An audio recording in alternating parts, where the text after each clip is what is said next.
Tyrone Bowman live. This video is about Elon Musk, Stephen Miller, and the big beautiful bill. Now, the facts contained within the video, they're probably accurate, and it may be AI generated, but nevertheless, at the same time, let me hear from you all in the comment section. So let's get right down to it. Not going to waste any time.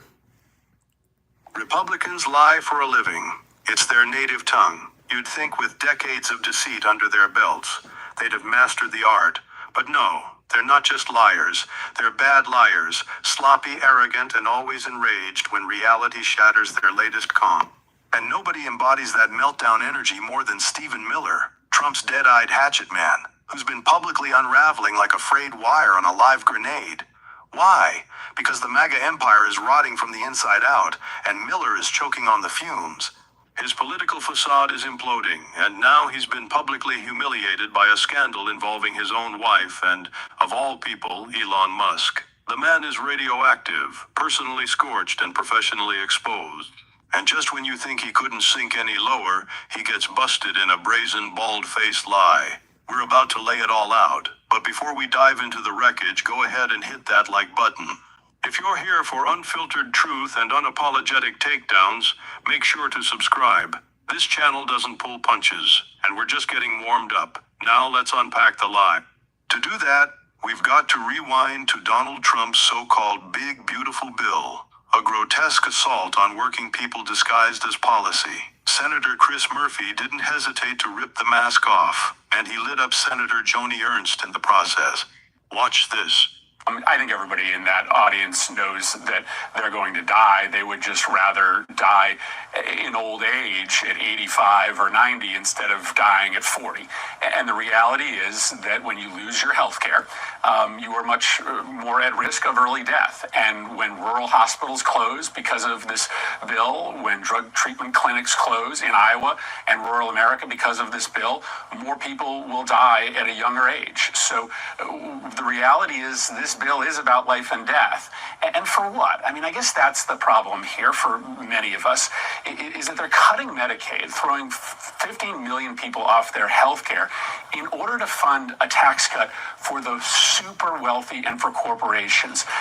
That is just fundamentally immoral. It's immoral and it's unethical. I don't understand why they're doing it, except that Donald Trump only really knows billionaires. He only knows corporate CEOs. And so his instructions to Republicans are reward them, help them, and no one else. I wish Joni and others saw the immorality of what they're doing.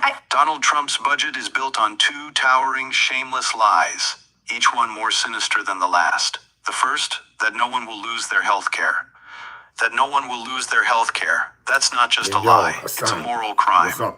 These aren't reforms. They're not tweaks. They are surgical strikes on human survival, designed to rip Medicaid away from millions. And for those left behind, the system is rigged with cruel, deliberately confusing work reporting requirements. A bureaucratic maze meant to punish the poor and push struggling families off a cliff. This isn't about helping people work. It's about making it harder to live. It's economic violence, plain and simple. And the second lie, that this budget won't balloon the deficit. Please, even Trump's own allies are choking on the numbers. Behind closed doors, they admit the truth. This budget doesn't save money. It detonates it. Trillions added to the deficit while Republicans peddle the fantasy of fiscal discipline. They're setting the House on fire and calling it a renovation. And that brings us to Stephen Miller, the snarling face of this hypocrisy, whose unraveling lies are just the latest proof that even the architects of this scam can't keep their own stories straight. The foundation is cracking, the mask is slipping, and the whole damn con is coming undone. Know that the Speaker of the House estimates this is going to add $4 to $5 trillion over the next 10 years, and there's that debt limit increase. Well, again, Margaret, that's CBO scoring. That's the Speaker of the House. No. He said it last Sunday on this program. He said that's the CBO scoring. He said that sounds right. Let me tell you what's not included in there, what can't be scored. So we're taking in substantial tariff income right now. So that.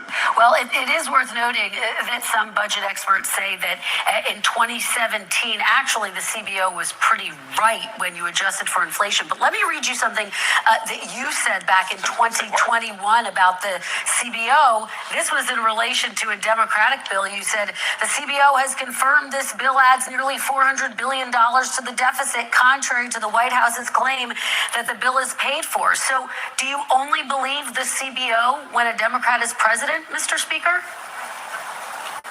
No, this is very easy to explain. The CBO sometimes gets projections correct, but they're always off every single time when they project economic growth. They always underestimate the growth that will be brought about by tax cuts and reduction in regulations. Let's be absolutely clear. The Congressional Budget Office isn't playing politics. It's issuing a warning flare. The CBO has confirmed what even some Republicans are now whispering behind closed doors.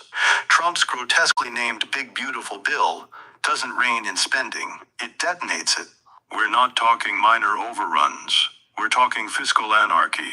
Rand Paul, Ron Johnson, Lindsey Graham, even Elon Musk, for God's sake, have acknowledged this is a full-blown spending explosion. But still, Republicans slither out to the cameras and promise that maybe, just maybe, someday they'll cut spending. They won't. Lindsey Graham already confessed it. The whole thing is a rigged game, a shell trick, a deliberate betrayal dressed up as patriotism. Hey, family, I want to offer you an opportunity. I don't think so.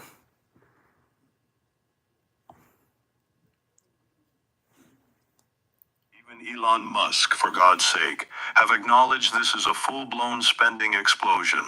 But still, Republicans slither out to the cameras and promise that maybe, just maybe, someday they'll cut spending. They won't. Lindsey Graham already confessed it.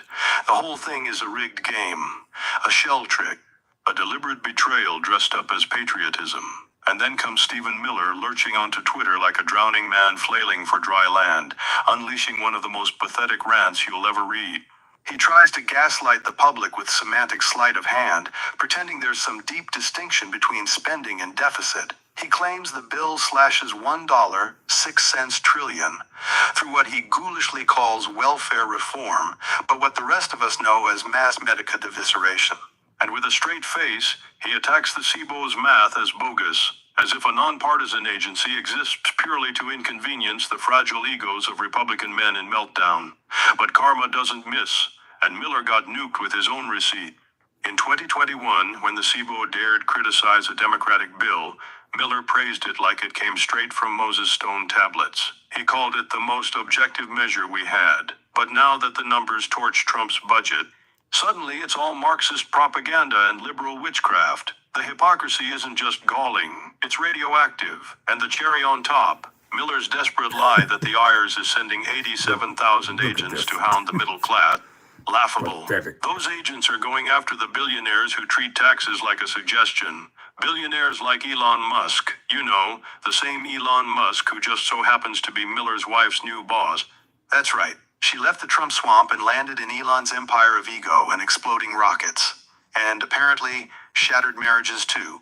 Miller, ever the spineless purr machine, tried to pass it off in a sanitized Fox News interview with Laura Trump, acting like his marriage is fine. Totally fine, nothing to see here. He waxed nostalgic about conference calls on border policy, like he was reading from a Hallmark card in hell. But let's not kid ourselves. She didn't just change jobs. She ran. And yes, we're going to mock him. We should mock him. Stephen Miller is a walking manifestation of cruelty, deceit, and fascistic ambition. And now he can't even keep his personal life from collapsing on live TV.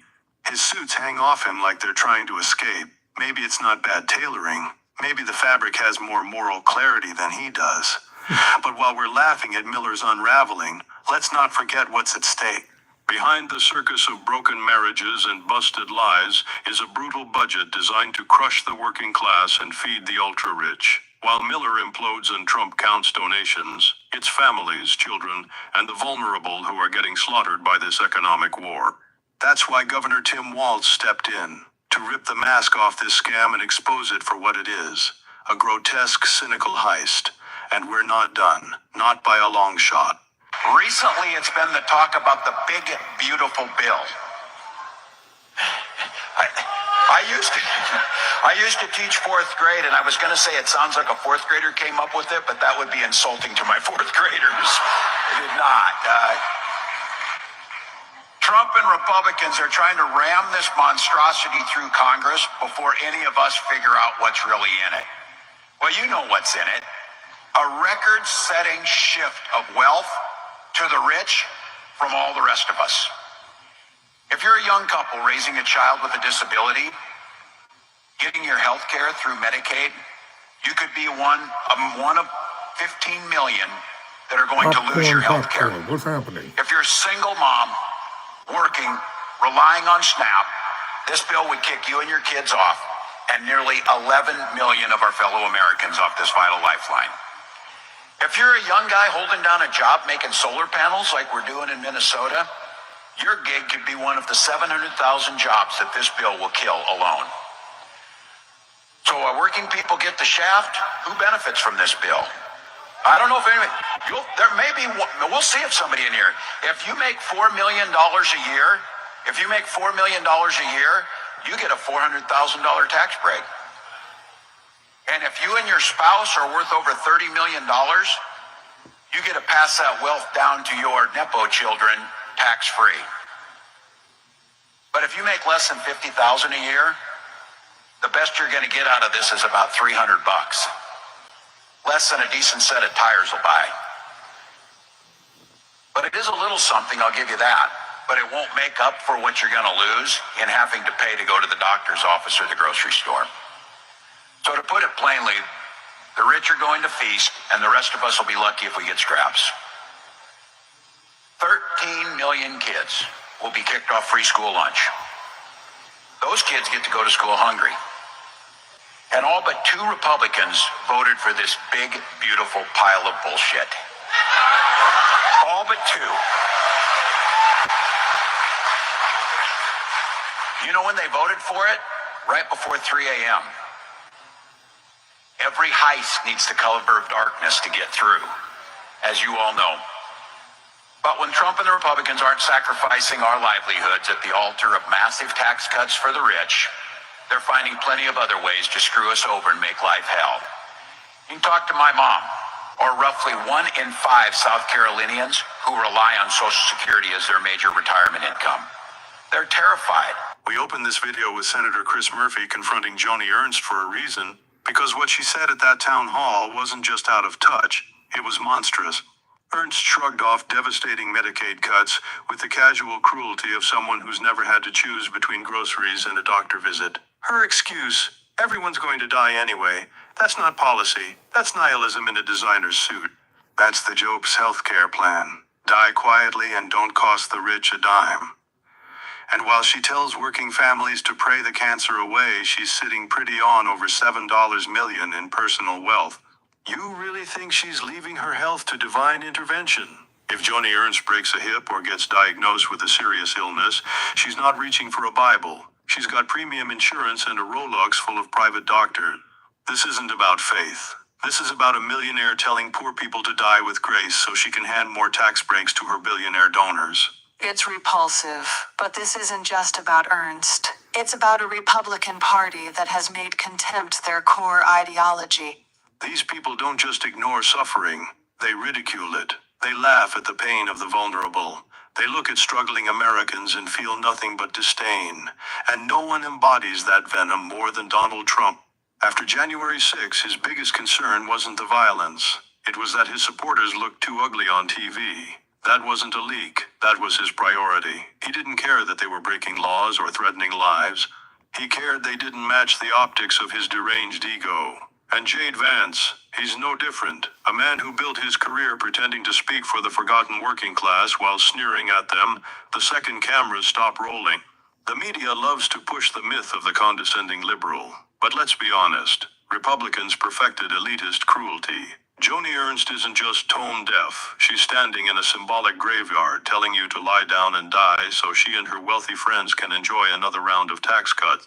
We absolutely need to rebuild and re-energize the Democratic brand, but we also need to name the enemy for what it is. The Republican brand today is callous, corrupt, and catastrophically incompetent. They serve power, not people. They worship greed, not governance. And on this show, we're going to keep exposing that rot every single day. So if you're done watching the powerful spit on the powerless, if you're ready to fight back, hit that like button, smash subscribe, and drop a blue heart in the comments. This isn't just content. This is resistance. And we are not going anywhere. We're Phoenix Energy, a family-owned oil company focused on... All right, ladies and gentlemen, I'm going to close by saying this. This video may be AI generated, but one thing, it's laced with satire, cynicism, but at the same time, the facts are true. During the presidential campaign, the Republican Party used AI an awful lot, and nobody complained about it. America's headed in the wrong direction. We're in serious trouble. What's your take? What are you going to do? Sit back and complain and whine, or make a difference? Never surrender. Never quit.